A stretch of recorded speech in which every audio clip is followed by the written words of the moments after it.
तो दोस्तों आप सभी का स्वागत है हमारे YouTube channel point of study STM में। तो मैं आप सभी के लिए यहाँ पे नॉन हिंदी यानी कि अहिंदी का पार्ट 2 लेकर आ गया हूँ और आप सभी को एकदम अच्छे तरीके से पढ़ाने वाला हूँ। टॉपिक बाय टॉपिक जो भी आपके एग्जाम में पूछा जाता है उन सभी टॉपिक को मैं कवर करूंगा इस वीडियो में। और इसी वीडियो में मैं आपका पूरा चैप्टर खत्म करने वाला हूँ। जो आपका दूसरा चैप्टर का नाम है ईदगाह। ईदगाह को मैं इसी चैप्टर में खत्म करूंगा और हर एक चीज बारीकी समझाऊंगा। लेकिन मैं यहाँ पे आप देख सकते हैं यहाँ पे जो लिखा हुआ है ना, तो मैं यहाँ पे जो भी मैथ टॉपिक होगा जो आपके एग्जाम में पूछा जाता है उन सभी को यहाँ पे लिख के आपको समझाऊंगा और मैं आपको बुक से भी पढ़ाऊंगा। यानी मैं बुक खुद ले लूंगा और वहां से भी जो भी मैथ टॉपिक होगा ना उसको मैं आपको जो है बोर्ड पे लिख के आपको अच्छे से समझाऊंगा, है ना। तो मैं कुछ अलग से तरीके से सोच रहा हूँ कि आपको पढ़ाने का दूसरे से, क्योंकि मैं बोर्ड पे जो पढ़ाऊंगा ना तो जो मैथ टॉपिक ही पढ़ाऊंगा, लेकिन इसमें कुछ ऐसे भी चीजें होती है बुक में जो छूट जाती है ना।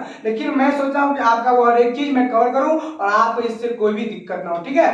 तो यहाँ पे जो भी उर्दू वाले बच्चे होंगे जो देख रहे होंगे, जो 10th में जो उर्दू लिए होंगे उसके लिए भी नॉन हिंदी जरूरी होता है, और जो मैथिली वाले बच्चे होते हैं उनके लिए भी काफी ज्यादा इंपॉर्टेंस क्लास होने वाली, ठीक है। तो मैं आपको एकदम अच्छे तरीके से समझाऊंगा और ये हमारा सेकंड चैप्टर। लेकिन इससे पहले मैंने फर्स्ट चैप्टर डाल दिया है जो कि आपका पहला चैप्टर कौन सा है, तो जिंदा है। तो अगर नहीं देखा है तो लिंक डिस्क्रिप्शन में जाकर देख लीजिएगा, उसका मैंने क्वेश्चन आंसर भी आपको बता दिया, ठीक है। तो चलिए वीडियो को हम शुरू करते हैं। हमारा दूसरा चैप्टर यहाँ पे है, देख लीजिए ईदगाह। हमारा दूसरा चैप्टर कौन है, दूसरा चैप्टर है हमारा नॉन हिंदी का ईदगाह चैप्टर। यहाँ देख लीजिए हमारा जो दूसरा चैप्टर है नॉन हिंदी का ईदगाह है और उसके लेखक कौन है, उसके लेखक प्रेमचंद है, ठीक है। हमारा दूसरा चैप्टर कौन है, ईदगाह है, उसके लेखक जो है प्रेमचंद। याद रखिएगा लेखक या रचिता दोनों एक ही होगा, याद रखिएगा, ठीक है। लेखक किसे कहते हैं और रचिता किसे कहते हैं, दोनों एक ही को कहते हैं, ठीक है, जो राइटर होता है। तो हमारा दूसरा चैप्टर है ईदगाह, इसके लेखक कौन है, प्रेमचंद। ईदगाह के रचयिता कौन है, प्रेमचंद। बात आप लोग समझ गए। तो चलिए हम लोग कुछ मेन पॉइंट है उसको पहले समझते हैं, फिर उसके बाद हम लोग बुक पढ़ेंगे और उसके बाद जो भी मेन टॉपिक होगा उसको मैं बोर्ड पे लिख के आपको समझाऊंगा, ठीक है। तो कुछ अलग करने की कोशिश करें दूसरों से, क्योंकि आपको काफी ज्यादा इजी हो और आपको समझ भी आए, ठीक है। थोड़ी लंबी क्लास होगी लेकिन अगर आप एक बार क्लास ले लीजिएगा ना तो मेरा गारंटी आपको सारी चीज अच्छे से आपको समझ में आ जाएगा। लेकिन क्लास जरूर कीजिएगा, ठीक है। तो चलिए यहाँ पे हम लोग समझते पहले देखिए यहाँ पे जो मेन इंपॉर्टेंट पॉइंट हमारे लिए यहाँ पे देख लीजिए, प्रेमचंद लिखित कहानी का नाम क्या है। यहाँ पे देख लीजिए प्रेमचंद लिखित कहानी का नाम क्या है, आंसर क्या है, ईदगाह, है ना। इसका आंसर क्या होगा, ईदगाह होगा। यानी कि ये जो कहानी लिखा गया प्रेमचंद द्वारा, प्रेमचंद के द्वारा ही ये लिखा गया कौन सा पार्ट है, ईदगाह। याद रखिएगा यहाँ पे लिखा जा सकता है प्रेमचंद लिखित कहानी या प्रेमचंद लिखित पाठ का नाम क्या है, इस तरीके से लिखा जा सकता है। और कहानी का नाम क्या है, तो ईदगाह। याद रखिएगा ये आपका एक नंबर है, काफी ज्यादा इंपॉर्टेंट क्वेश्चन और इसको तो आपको याद करना ही जरूरी है, तो जरूरी, ठीक है। तो यहाँ तक समझ गए। सेकेंड यहाँ पे आते हैं, हम देख लीजिए है ईदगाह शीर्षक कहानी किसकी रचना है।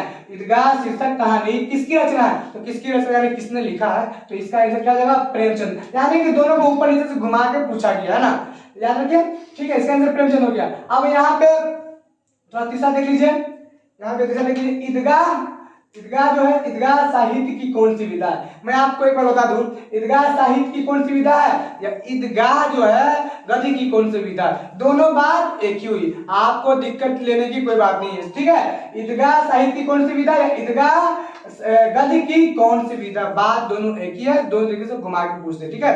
तो यहाँ पे इसका आंसर जो हो जाएगा मैं आपको लिख देता हूँ। यहाँ पे ईदगाह साहित्य की कौन सी विधा, यहाँ पे कहानी है, कहानी, ठीक है। यहाँ पे मैंने नहीं लिखा था, इसका मैंने लिख दिया, ठीक है। ईदगाह साहित्य की कौन सी विधा है, कहानी। जो आपका मैनुअल जो टॉपिक होता है उन सभी को मैं कवर कर रहा हूँ, ठीक है। और इसके बाद मैं आपको अच्छे से एकदम बारीकी से पढ़ाने वाला हूँ। तो ये जो आपका मेन पॉइंट था मैंने इसको समझाया, क्योंकि ये आपका काफी ज्यादा लेखक का और बुक का जो काफी ज्यादा क्वेश्चन पूछा जाता है, जो कि आपके जो 100 नंबर का जो होता है हिंदी अहिंदी, इन सभी में काफी ज्यादा इंपॉर्टेंस होता है, जो आपको भी मालूम है, ठीक है। तो यहाँ पे आपने देख लिया, मैंने आपको लेखक का नाम बता दिया और बुक का जो चैप्टर है उसका पार्ट का नाम बता दिया, जो कि आपको याद करना, ठीक है। अब हम लोग बुक पढ़ेंगे और उसमें से बारीकी से जो भी एग्जाम में जाने वाला है उन सभी को हम लोग जानेंगे। आप लोग वीडियो को लास्ट तक रखिएगा, ठीक है। तो मेरे पास देखिए कितना है, कक्षा 8 का यहाँ पे आप लोग देख सकते हैं। ठीक है, मैं इन सभी को पढ़ूंगा और आप लोग को एकदम बारीकी से समझाने वाला हूँ। जो भी मैं टॉपिक होगा उन सभी को मैं आपको बोर्ड पे लिख के समझाऊंगा। ठीक है, जिससे आपको एग्जाम में दिक्कत ना हो। तो चलिए हम यहाँ पे खोल लेते हैं और मैं आपको बता दूं जो भी इंपोर्टेंट पॉइंट था मैंने आपको बता दिया। लेखक कौन है और चैप्टर कौन है और चैप्टर के लेखक कौन है, दोनों तो एक बात लिखी हुआ है ना। तो यहाँ मैंने पूछता है कि पाठ का नाम बताए, पाठ का नाम आपका हो गया ईदगाह हो गया, और हीरा कौन सा हो गया आपका कहानी हो गया। ठीक है, और रचनाकार कौन होगा, तो रचनाकार प्रेमचंद हो गया, जो आपके बुक में भी दिया रहता है कि नहीं। तो मैं इसको पढ़ूंगा और बारीकी से आपको समझाने की कोशिश करूंगा। ठीक है, जो भी इसमें से मेन पॉइंट होगा उन सभी को मैं आपको बोर्ड पे लिखूंगा और समझाऊंगा, इससे आपको कोई दिक्कत हो। ठीक है, और सबसे बड़ी बात यह है कि मैं आपको जो पढ़ा दूंगा ना, तो उसका क्वेश्चन आंसर भी मैं आपको प्रोवाइड करा दूंगा पीडीएफ के माध्यम से। जी हाँ, क्वेश्चन आंसर भी इस चैप्टर का जो मैं पढ़ाऊंगा ना, तो क्वेश्चन आंसर भी मैं आपको पीडीएफ के जरिए प्रोवाइड भेज दूंगा टेलीग्राम में। टेलीग्राम में सब्जेक्टिव का आंसर के बना के जो भी आपका आंसर क्वेश्चन इसका है, क्वेश्चन का आंसर क्या आपका जो होगा उन सभी को भेज दूंगा आपको मैं अपने पीडीएफ के माध्यम से टेलीग्राम में। अगर पीडीएफ लेना चाहते हैं तो इस वीडियो आप देख रहे हैं ना, उसके डिस्क्रिप्शन में टेलीग्राम का लिंक होगा, उस पर आप ज्वाइन कर लीजिएगा। लिंक पर क्लिक करने के बाद उस पर मैं आपको प्रोवाइड करा दूंगा। ठीक है, हर एक चैप्टर का हमारे चैनल पे आपको पीडीएफ के जरिए जो हर एक का मिल जाएगा क्वेश्चन आंसर। ठीक है, इतने भी आए तो हम इसको पढ़ते हैं। ठीक है, हमारा चैप्टर ईदगाह। ठीक है, दिया हुआ है प्रेमचंद रचित यह कहानी बाल मनोविज्ञान पर आधारित है। तो काफी ज्यादा इंपोर्टेंट है, यहाँ से पूछा जाएगा कि प्रेमचंद रचित यह कहानी या ईदगाह कहानी किस पर आधारित है, तो याद रखिएगा ईदगाह कहानी बाल मनोविज्ञान पर आधारित है, जो काफी ज्यादा इंपोर्टेंट है आपके लिए। देखिए ईदगाह कहानी जो आपका हुआ, ईदगाह कहानी बाल मनोविज्ञान पर आधारित है, मनोविज्ञान पर आधारित है। तो ये आप देख सकते हैं, ये आपका काफी ज्यादा इंपॉर्टेंट है, जो कि एकदम वीवीआई में आपको समझाने की कोशिश कर रहा हूँ। ठीक है, तो आई होप आप लोग समझ गए होंगे। जो भी वीवीआई टॉपिक होगा ना उन सभी को मैं यहाँ पे आपको लिख के समझा दूंगा, जिससे कि आपको दिक्कत हो। ठीक है, यानी प्रेमचंद ने ये कहानी लिखा है ना बाल मनोविज्ञान पर आधारित, ये देख लीजिए आपके ऑब्जेक्टिव में 100% पूरा जाएगा। और मैं आपको जो ऑब्जेक्टिव कराऊंगा अभी ना, देखिए मैं जैसे मेरा जो चैप्टर खत्म होगा ना, सबसे पहले मैं आपका इस चैप्टर से जितने भी वीवीआई ऑब्जेक्टिव आपको एग्जाम में पूछा जा सकता है उन सभी का मैं सबसे पहले आपका वीवीआई ऑब्जेक्टिव का आंसर के आपको अपलोड करूंगा, उसके बाद आपका सब्जेक्टिव का आंसर के अपलोड करूंगा। ठीक है, तो आप लोग देख लीजिए कैसे कैसे पूछा जाता है, जैसे जैसे पूछा जाता है ना उन सभी को मैं इस चैप्टर में कवर करने वाला हूँ। ठीक है, इसलिए कि आपको कोई तकलीफ ना हो, कोई दिक्कत ना हो। ठीक है, तो आई होप आप लोग समझ गए होंगे। ठीक है, तो यहाँ पे हमने लिख लिया, आप लोग देख लीजिए यहाँ पे। ठीक है, मैं इसको मिटा देता हूँ।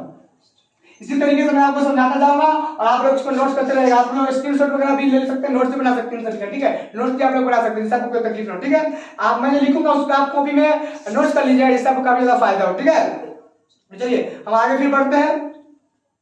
यहाँ पे यह कहानी वंचित बचपन की परिस्थितियों पर मार्मिक ढंग से टिप्पणी करता है। ईदगाह जो कहानी है ना, वंचित बचपन के परिस्थितियों पर मार्मिक ढंग से टिप्पणी करता है।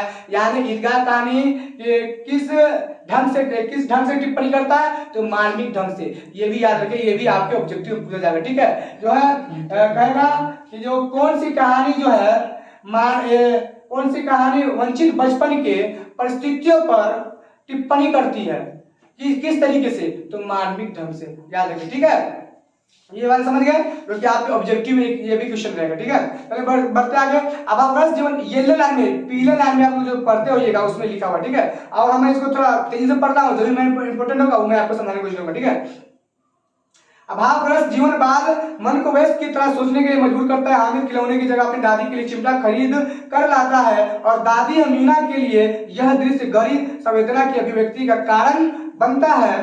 दादी को लगता है काश इस बच्चे को भी वह सब कुछ मिलता जो पड़ोस के बच्चों को मिलता है। यानी कि यहाँ पे एक छोटा सा बच्चा रहता है, उसको काफी ज्यादा समझदार बनना पड़ता है कि नहीं, सोचने के लिए मजबूर करना पड़ता है। यानी कि इस तरीके कहानी में काफी जबरदस्त कहानी है और इस कहानी में आपको बहुत मजा आने वाला है, जो मैं आपको समझाऊंगा। मैं आपको बता दूं इस कहानी में इतनी जबरदस्त है, आपको पढ़ने में इतनी मजा आएगा। जो भी बचपन में जो भी चीज किसी बच्चे के साथ गुजरता है या हम लोग के साथ गुजरता है, उन सभी को इस कहानी में निचोड़ कर दिया गया। ठीक है, अब हम लोग पढ़ते हैं और जो भी मैं इंपॉर्टेंट जो टॉपिक होगा उन सभी चीजों को कवर करेंगे, ठीक है। देखिए यहाँ पे है रमजान के पूरे 30 रोजे के बाद आज ईद आई है। रमजान के कितने रोजों के बाद ईद आती है? तो 30 रोजों के बाद आती है, याद रखिएगा। 30 रोजों के बाद जो है रमजान आती है, याद रखिएगा, है ना। 30 रोजों के बाद क्या आता है? ईद आता है, समझ गए। रमजान के पूरे 30 रोजे के बाद ईद आता है, समझ गए आप लोग। फिर हम लोग करते हैं गांव में कितनी हलचल है, ईदगाह जाने की तैयारियां हो रही है। लड़के सबसे ज्यादा प्रसन्न है, उनकी जेबों में कुबेर का धन जो भरा हुआ है, कुबेर का धन यानी कि पैसा वगैरह, ठीक है। बार बार जेब से अपना खजाना निकाल कर गिनते हैं और खुश होकर फिर रख लेते हैं। बच्चे जो अपने बचपन में करते पैसा निकालते हैं, उसको गिनते हैं फिर रख लेते हैं। महमूद के पास 12 पैसे। महमूद के पास कितने पैसे हैं? ये काफी भी आया है, आपके एग्जाम में पूछा जा सकता है। महमूद के पास कितने पैसे हैं? तो महमूद के पास कितने पैसे हैं? महमूद के पास, यहाँ पे देख लीजिए, यहाँ पे महमूद के पास 12 पैसे हैं, 12 पैसे हैं। ये आपके एग्जाम में पूछा जा सकता है, इसको आप नोट कर लीजिए। महमूद के पास कितने पैसे हैं? तो महमूद के पास जो है टोटल 12 पैसे, आप याद रखिए, ठीक है। इसको आप लोग लिख लीजिए, नोट्स एक बना लीजिए, ठीक है। जो भी मैं आपको पढ़ा रहा हूँ उन सभी का आप नोट्स बना लीजिए काफी ज्यादा, क्योंकि मैं इस बुक को जब पढ़ा हूँ इसमें जो भी मैं एग्जाम में आपको पूछा जा सकता है उन सभी चीजों को मैं आपको बोर्ड पे लिखा दूंगा, ठीक है। तो महमूद के पास कितने पैसे हैं? तो 12 पैसे, याद रखिएगा, ठीक है। नोट कर लीजिएगा आप लोग, ठीक। मैं आगे बढ़ जाता हूँ, मिटा देता हूँ, तो कोई बात नहीं, आप लोग वीडियो को पीछे करके आप लोग लिख सकते, कोई दिक्कत वाली नहीं। ऑनलाइन का यही तो फायदा है कि नहीं। चलिए, और मोहसिन के पास 15 पैसे। मोहसिन के पास 15 पैसे, महमूद के पास 12 पैसे और मोहसिन के पास जो है, यहाँ पे देख लीजिए, मोहसिन के जो पास है 12 पैसे, याद रखिए। मोहसिन के पास कितने पैसे? 12 पैसे हैं, 12 पैसे हैं। ये सब काफी ज्यादा इंपॉर्टेंट है आपके लिए, जो मैं आपको लिखा रहा हूँ ये काफी ज्यादा इंपॉर्टेंट है और आप एग्जाम में इसी तरीके से भी ऑब्जेक्टिव के तौर पर पूछा जाएगा, ठीक है। तो महमूद मोहसिन के पास कितने पैसे? 12 पैसे, ठीक है। चलिए आगे और हम लोग पढ़ते हैं। इनसे तो अनगिनत चीजें खरीद सकते हैं, खिलौने, मिठाइयाँ, बिगुल, गेंद और ना जाने क्या क्या। और सबसे ज्यादा पर्सन है हामिद। ये हामिद है, इस पे काफी ज्यादा हामिद के ऊपर ये का है पूरा जो चैप्टर है आधारित है, ठीक है। सबसे ज्यादा खुश इसमें हामिद है। वह 4-5 साल का गरीब सूरत दुबला पतला लड़का है। यहाँ पे क्वेश्चन होता है हामिद कितने साल का है? तो हामिद जो है 4 से 5 साल का। हामिद कितने साल का है? तो यहाँ पे हामिद जो है 4 से 5 साल, ठीक है। 4 से 5 साल का दुबला पतला लड़का, ठीक है। हामिद कितने साल का है? तो 4 से 5 साल, आपके एग्जाम में पूछा जा सकता है, ठीक है, और ऑब्जेक्टिव टाइप में, ठीक है। आगे फिर हम लोग करते हैं गरीब सूरत दुबला पतला लड़का जिसका बाप गत वर्ष हैजे की बेट चढ़ गया है। यहाँ पे हामिद का बाप किस बीमारी से मर जाते हैं? तो किस बीमारी से मर जाते हैं? तो हैजे के बीमारी से, ठीक है। हैजे के बीमारी से उस हामिद का बाप मर जाता है। ये भी क्वेश्चन आपके आ सकता है, ठीक है, याद रखिएगा। आगे और माँ ना जाने क्यों पीली होती होती एक दिन मर गई। और उसकी माँ जो है हामिद की पीली होती होती एक दिन अपने ऑटोमेटिकली जो है तबीयत खराब होता गया और उनका भी इंतकाल हो जाने की डेथ हो गया, ठीक है। अब हामिद अपनी बूढ़ी दादी अमीना की गोद में सोता है। यहाँ पे हमीदा की दादी का यहाँ पे क्वेश्चन आता है, हमीदा की दादी का क्या नाम है? तो हमीदे की दादी हामिद का दादी का नाम जो है क्या हुआ? हमीदा नहीं, माफ कीजिए, हामिद है, ठीक है। हामिद के दादी का यहाँ पे नाम जो हो गया, क्या हो गया? हामिद के दादी का नाम जो है, दादी का नाम अमीना है, याद रखिएगा, क्या है? अमीना। हामिद के दादी का नाम क्या है? अमीना, याद रखिएगा, ठीक है। तो आप लोग नोट्स कर लीजिए सबसे, ठीक है। ज्यादा थोड़ा मैं समझाने में थोड़ा ज्यादा बोलने लगता हूँ, तो इस तरीके से थोड़ा अभी थोड़ा मिस्टेक भी हो गया है। अमीना भी कहा गया है कि नहीं?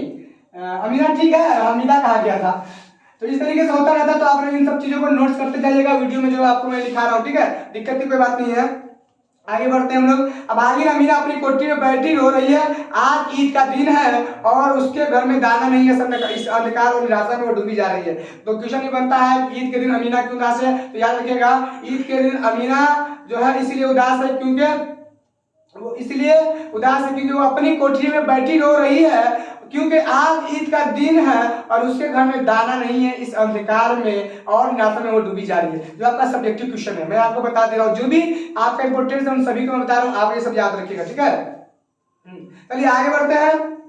हामिद भीतर जाकर दादी से कहता है, हामिद जो भीतर दादी से कहता है, तुम डरना नहीं है माँ, मैं सबसे पहले आऊंगा, बिल्कुल ना डरना। ये भी आपका क्वेश्चन है, ये आपके सब्जेक्टिव क्वेश्चन है। कहता है कि हामिद, यहाँ पे रहेगा क्वेश्चन आपका कि हामिद जो है ईदगाह जाने से पहले आदमी से क्या कहता है, तो यही कहता है कि तुम डरना नहीं अम्मा, तुम डरना नहीं अम्मा, मैं सबसे पहले आऊंगा, बिल्कुल न डरना। ठीक है, ये आपका सब्जेक्टिव क्वेश्चन है। ठीक है, तो आप लोग समझ गए।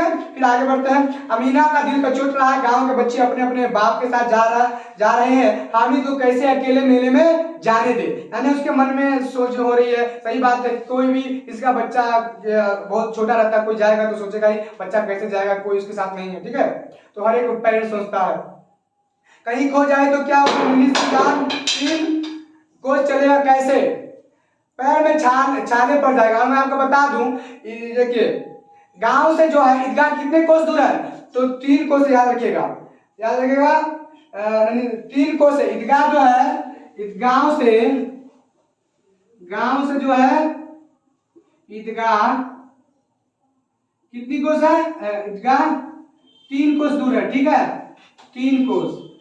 ये आपका जो है काफी ज्यादा VVI क्वेश्चन है। जितने ही मैं आपको बता रहा हूँ ये सब आपका समझिए, पूरा मैं आपके बुक से सारे VVI को निचोड़ कर आपको बता रहा हूँ, टॉपिक बाय टॉपिक जो आप एग्जाम पूछे जाने वाला। ठीक है, तो बस आप लोग वीडियो देखते रहिए और जो मैं आपको लिखा रहा हूँ उसको आप समझिए, बस समझ गए तो कोई दिक्कत नहीं होने वाली। ठीक है, तो ईदगाह गांव से ईदगाह कितनी कोस दूर है, तो 3 कोस दूर है, याद रखिए। ठीक है, हम आगे बढ़ते हैं। 3 कोस दूर है, नन्ही सी जान 3 कोस चलेगा कैसे, पैर में छाले पड़ जाएंगे, जूते भी तो नहीं है, वो थोड़ी थोड़ी दूर पर उसे गोद ले लेगी, लेकिन यहाँ सिवैया कौन पकाएगा, धोबी नाई मेहतरानी और चुड़ीहारी सभी तो आएंगे, सभी को सिवैया चाहिए, साल भर का त्योहार है। वो चाहती कि मैं जाऊं अपने बच्चे को लेकर वहां पे, जो उसका पोता है हामिद, वहां पे जाऊं, लेकिन सोचता है साल में एक बार ईद आता है, मैं चला जाऊंगा तो यहाँ पे जो फकीर वगैरह आएगा तो कैसे मैं हम सभी को सामान वगैरह दूंगा। ठीक है, सिवैया वगैरह मुस्लिम में जो होता है इन सब चीजों का। ठीक है, मुस्लिम में खास कर होता है कि ईद के दिन काफी लोग मांगने आते हैं फकीर वगैरह, तो उनको देना होता है। ठीक है, तो वही सब बात है। आगे बढ़ते हैं। गांव से मेला चला, गांव से जो हामिद मेला चला और बच्चों के साथ हामिद भी जा रहा था, उसके पैरों को तो जैसे पर लग गया, काफी तेजी से जा रहा था। कभी कभी कोई लड़का कंकड़ी उठाकर आम पर निशाना लगाता है, माली अंदर से गाली लेता हुआ निकलता है, लड़के खूब हंस रहे हैं। देखिए आप बच्चे तो शरारती होते हैं, छोटे बच्चे जाएंगे तो उनको मालूम नहीं है क्या क्या करना है, कौन क्या कहेगा, जाते हैं बच्चे छोटे छोटे ईदगाह में, तो क्या करते हैं आप लोग भी बचपन में कुछ इस तरीके से की होइएगा, जैसे छोटे बच्चे जा रहे थे ईदगाह में नमाज पढ़ने के लिए, हामिद भी उसके साथ था, तो क्या करते हैं आम का पेड़ दिखता है। ठीक है, आम का पेड़ दिखता है तो उससे शायद फल वगैरह फला रहता है, तो क्या करता है कंकड़ी उठाता है सब और आम के पेड़ पर निशाना मारता है, जिससे कि आम भी टूटता है और बाहर से जो इसका देखभाल करता है माली, वो आता है गाली वाली बकता है, सब लोग हंसता है और भागते रहता है। तो इस तरीके से बचपन में आप लोग भी करे होइएगा, सबके साथ होता है इस तरीके से, है ना, कुछ ना कुछ जरूर इस तरीके से। फिर आगे हम लोग बढ़ते हैं, चलिए। ईदगाह आ गई, ऊपर इमली के घने वृक्ष की छाया, याद ये भी क्वेश्चन आपके है कि ईदगाह के पास किस पेड़ की छाया, किन वृक्षों की छाया। तो मैं बता दूं ईदगाह के पास जो है, ईदगाह के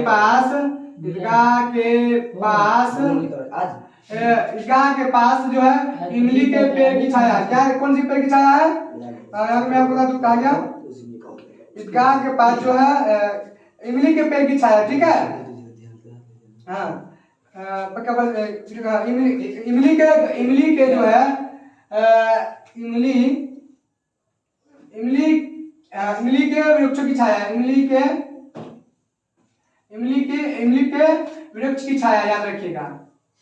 मैं आपको बस इस तरीके से समझाने की कोशिश कर रहा हूं, आप लोग समझे। ठीक है, ईदगाह के पास किन वृक्ष की छाया, किस वृक्ष की छाया है, तो इमली के पेड़ की छाया, इमली के वृक्ष की छाया, याद रखिएगा। ठीक है, उम्मीद आई होप आप लोग को समझ में आ रहा होगा, जो मैं आपको इंपॉर्टेंट टॉपिक बता रहा हूँ। ठीक है, मैं इसको मिटा देता हूँ। तो ये सब बातों को आप गौर करते रहिएगा जो मैं आपको बता रहा हूँ, क्योंकि यही चीज आपके एग्जाम में पूछे जाने वाला जो मैं आपको बता रहा हूँ। देखिए मैं इसलिए आपको इस तरीके से पढ़ा रहा हूँ जिससे कि आपका हर एक टॉपिक कवर हो जाए। ये जो होता है आपके लिए काफी ज्यादा इंपॉर्टेंट होता है, इसमें जो काफी ज्यादा कम क्वेश्चन भी होते हैं, 100 नंबर के आपका जो एग्जाम में पूछा जाता है। और मैंने सोचा कि अगर मैं लिख के समझाऊंगा तो हो सकता है कि कुछ मैन हो सकता है छूट जाए मुझसे, लेकिन बुक से पढ़ाऊंगा ना, तो जो भी एग्जाम में पूछा जाता है उन सभी का मैं कवर करके लिख के आपको समझा दूंगा, जिससे आप लोग जो क्या कर सकते हैं नोट्स बना के याद कर सकते हैं। ये काफी ज्यादा इंपॉर्टेंट होता है, मैंने इसलिए इसको पढ़ाया, आप लोगों को पढ़ा रहा हूँ और आपको समझा रहा हूँ। नहीं तो मैं आपको बोर्ड में समझा सकता हूँ, दूसरे बहुत लोग पढ़ाते तो इस तरीके से मैं समझा सकता हूँ, लेकिन मैंने सोचा कि इस तरीके से पढ़ाऊंगा जिससे आपको काफी ज्यादा मजा आएगा। ठीक है, और जो उर्दू वाले बच्चे हैं उर्दू भी इसी तरीके से पढ़ाऊंगा, कुछ पॉइंट लिख दूंगा, जो भी इंपॉर्टेंट जो होगा ना उसको भी लिख दूंगा। ठीक है, और संस्कृत वगैरह जो भी होगा आपका हिंदी वाले बच्चों को इसी तरीके से पढ़ाऊंगा। ठीक है, और हमारे चैनल पे आपको हर एक सब्जेक्ट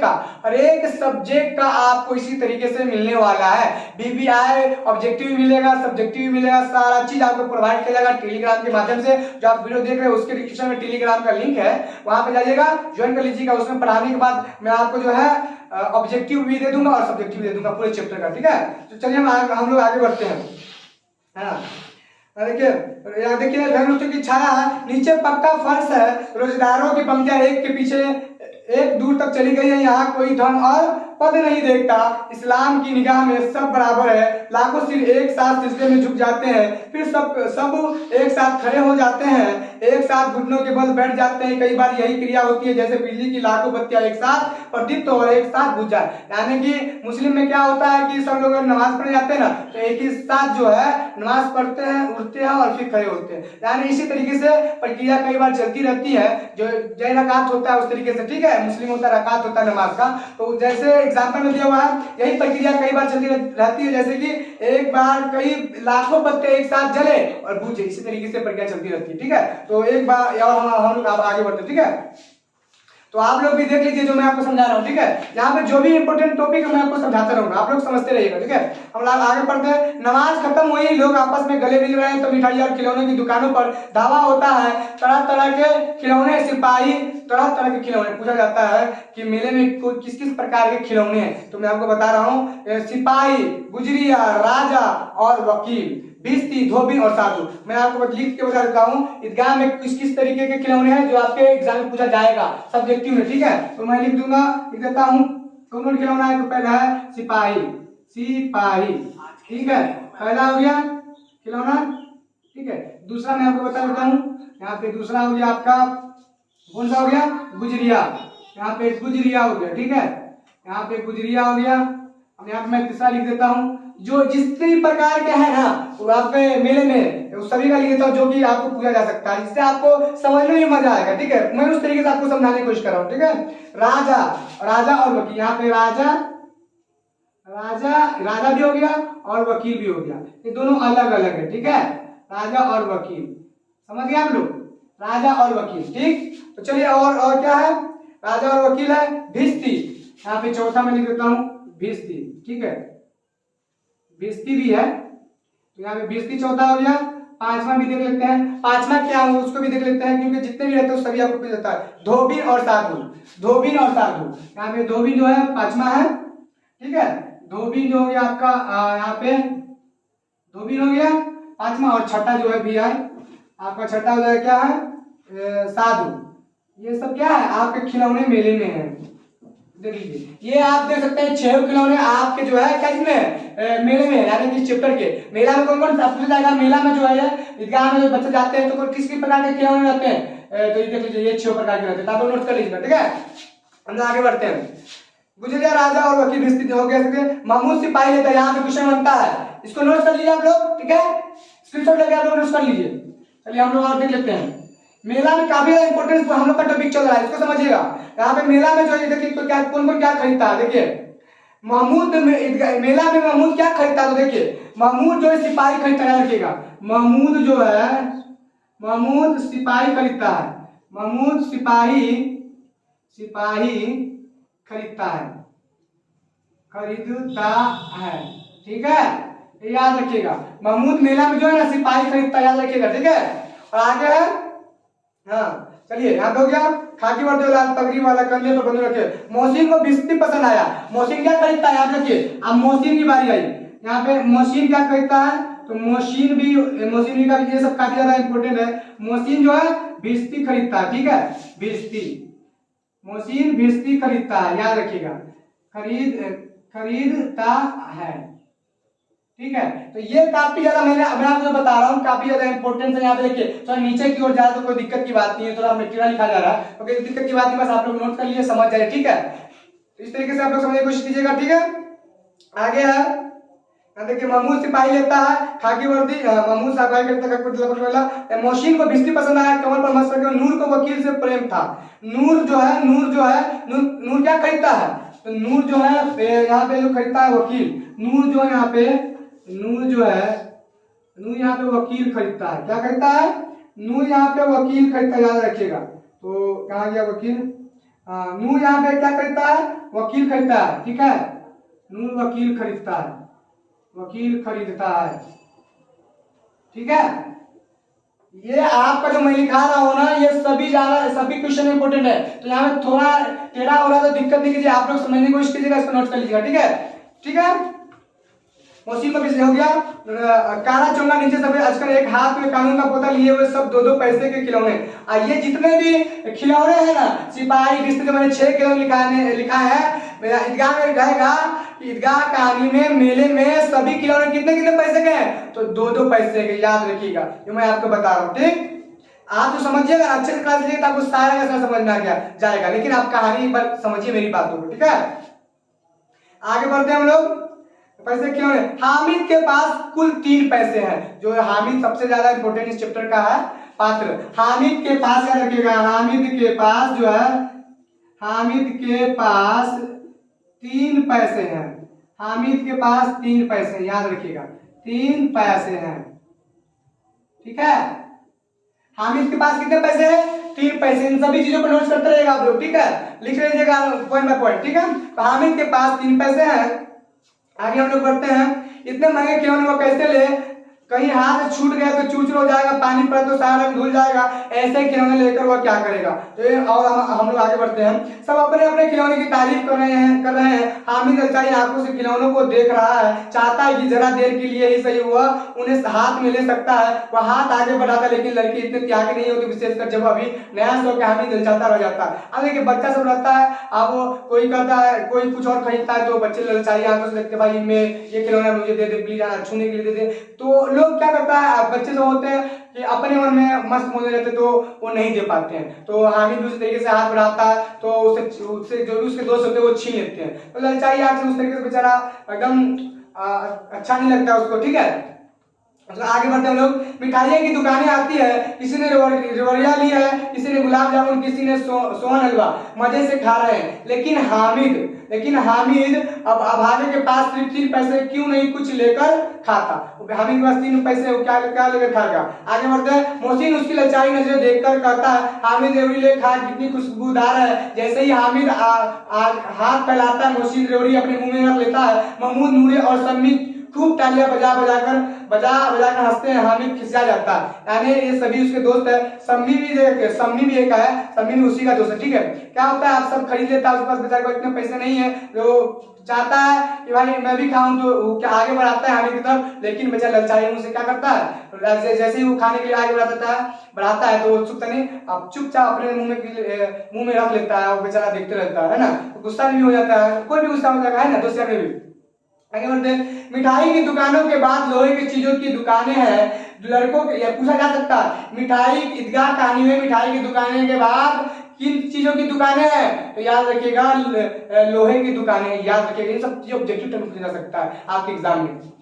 लड़कों के लिए यहाँ कोई आकर्षण नहीं था, वे सब आगे बढ़ जाते हैं। हामिद लोहे की दुकान पर रुक जाता है। देखिए अब बच्चे छोटे हैं, तो कैसे लोहे की दुकान में रुकेगा, सब तो आगे बढ़ेगा ही, बच्चे को क्या लेना है लोहे की दुकान से, लेकिन बेचारा हामिद रुक जाता है। आगे हम लोग पढ़ते हैं, भी कभी मजा आने वाला है। हामिद लोहे की दुकान पर रुक जाता है, कई चिमटे रखे हुए थे, उसे ख्याल आया दादी के पास चिमटा नहीं है। तवे से रोटियां उतारती तो हाथ जल जाता है, और वह चिमटे ले जाकर दादी को दे दे तो वे कितनी प्रसन्न हो, यानी कितनी खुश होगी। अब उसको ख्याल आता है, रुकता है, तो दादी जो है घर पर रोटियां उतारती है तवे से, तो दादी की जो है उंगलियां जो है जल जाती है।